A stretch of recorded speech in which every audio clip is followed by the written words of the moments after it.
International White Cane Day is observed around the world on the 15th of October to draw attention to the mobility needs of people who are blind or visually impaired. 3 days later, Goa will be the first state in the country to provide braille ballot papers to polling booths in the by-elections in Valpoi on the 18th of October to enable visually impaired electorate to cast their votes on their own. A special report by Goa 365.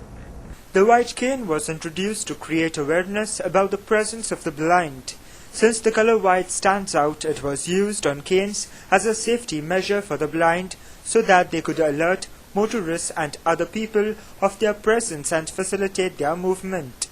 A law ratifying the observance of the day was made in 1964 by US President Lyndon B. Johnson, and since then it has been celebrated not only in the States but also throughout the world. The importance of the day is to highlight presence of the visually impaired in our day-to-day life.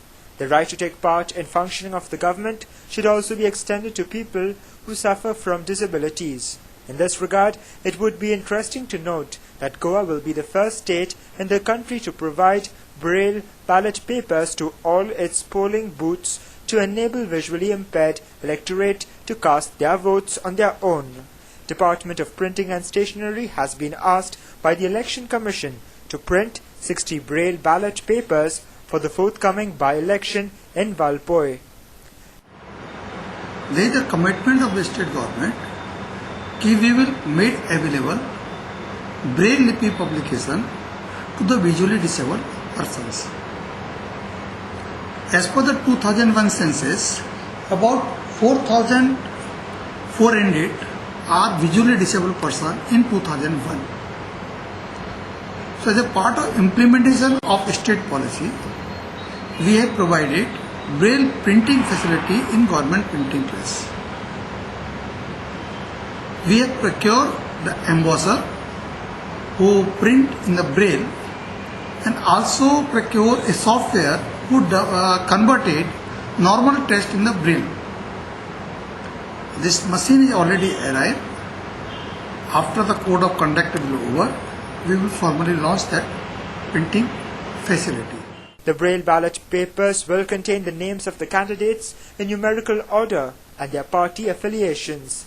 The voter will thus be able to know candidates in fray on his or her own and cast the vote through EVM. As per 2001 census, there are 4,400 visually disabled persons in the state. The government has also taken steps to help the visually challenged people in the state by providing literature in braille language so as to enable them to keep abreast of the government notifications, etc. The government will provide copies of notifications and orders issued by it to the visually disabled persons in braille language free of cost, subject to the applicant submitting a certificate of visual disability.